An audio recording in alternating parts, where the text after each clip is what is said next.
안녕하십니까. 대치 서미트 환일고 1학년 담당하고 있는 황미진 강사라고 합니다. 오늘은 2025년 1학기 중간고사 내신 분석을 해볼 텐데요. 지금 화면에 띄워져 있는 내신 분석을 같이 보시면서 진행하도록 하겠습니다. 환일고는 이번에 올해 1학년은 지금 100명이 안 되다 보니까 등급 따기가 조금 다른 학교보다 어려운 상황이기는 해요. 거기다가 항상 양이 많은 편이어서 공부할 양도 많고 단어 암기할 양도 많고 그래서 조금 어렵긴 한데 그래도 기본에 좀 충실하면서 학교 유형에 맞춘 학습을 해나간다면 그래도 등급을 올릴 수 있습니다. 항상 희망을 가지고 열심히 공부하시길 바라고요.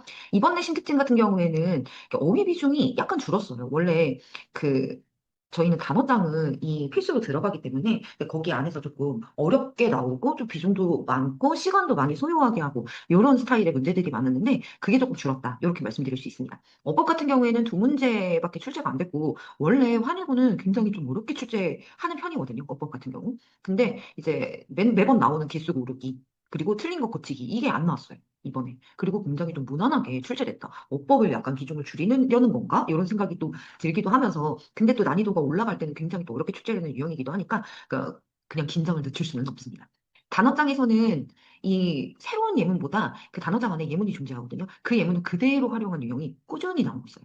그래서 그 예문을 그대로 예문 빈칸 테스트를 저희는 보고 있는데 그게 굉장히 효과가 있다. 그 다음에 영영풀이 관련 문항 이거는 학생들이 좀 은근히 어려워하는 파트이기도 하거든요. 왜냐하면 영영풀이가 영어로 돼 있잖아요. 그럼 그걸 해석을 못하는 거예요.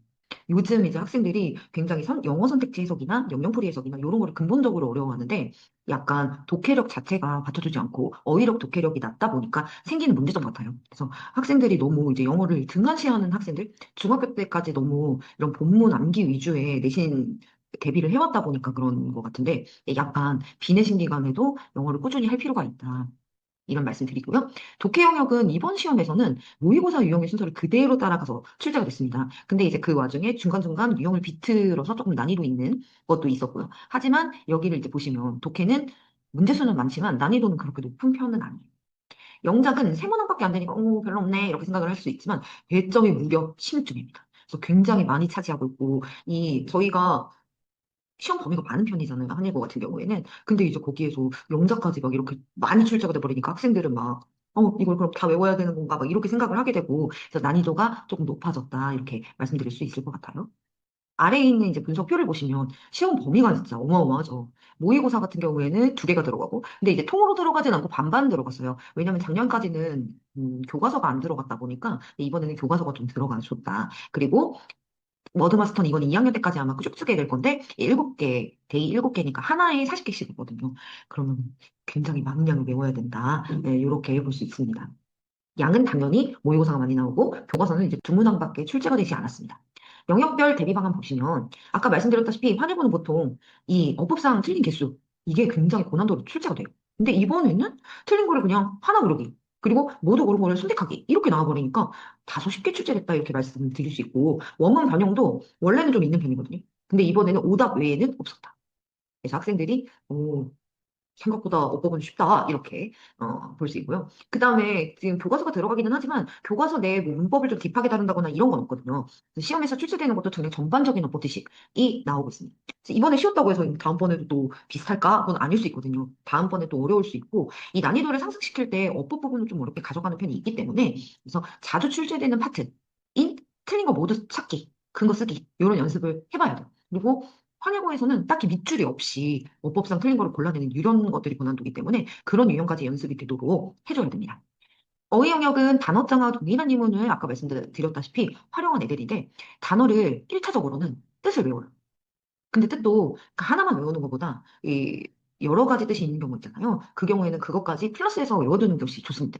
그런 다음 1차적인 스펠링을 암기를 해줘야죠. 그러니까 뜻과 스펠링 이거는 기본이에요.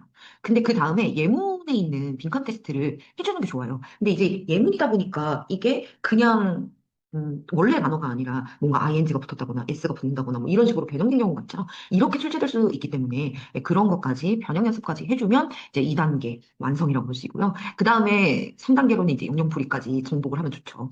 이번 시험에서는 객관식, 소수령으로 각각 한 문제씩 출제가 되고 있는데 이제 작년부터 꾸준히 영영풀이는 나오고 있는 것 같아요. 그래서 단어는 3단계.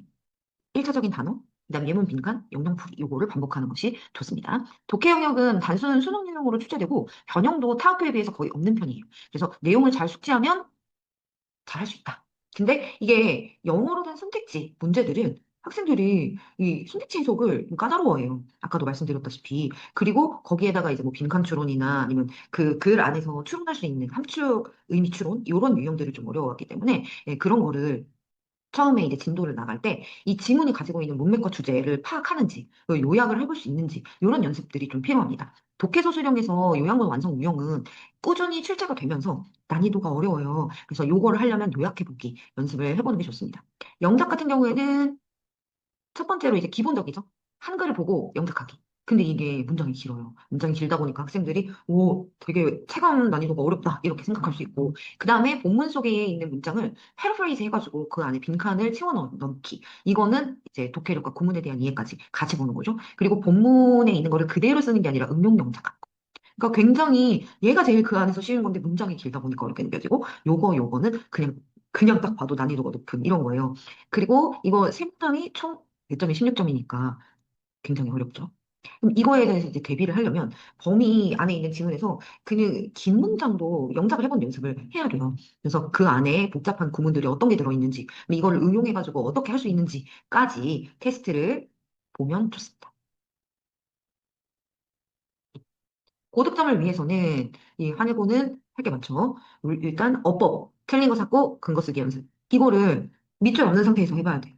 밑줄이 있는 상태에서 일차적으로 하고 그다음 밑줄 없는 상태까지 나아갈 수 있도록. 그다음에 이 범위 안에 지문이 많기 때문에 그 지문들의 키워드와 유의어를 암기해놔라. 특히 이 유의어 같은 경우에는 그 시험 범위 안에 있는 워드마스터 단어랑 접목시켜서 나오는 경우도 있기 때문에 그거를 응용할 수 있도록 연습을 하는 것도 좋습니다.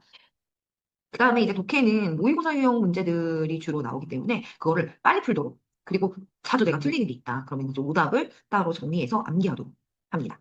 그리고 영작 부분이 어려우니까 핵심된 구문이 들어간 문장을 암기를 꼭 하도록 하고 단어장은 확실하게 외워야 돼. 아까 말했던 3단계로 테스트를 진행하고 실전형의 문제까지 이제 실전형의 문제까지 풀어보면 완성이다 이렇게 말씀드릴 수 있습니다. 근데 제가 지금 이렇게 이야기한 것들이 굉장히 헤비해요. 볼륨이 많고 할 게 많고 외울 게 많아요. 한국어 같은 경우는.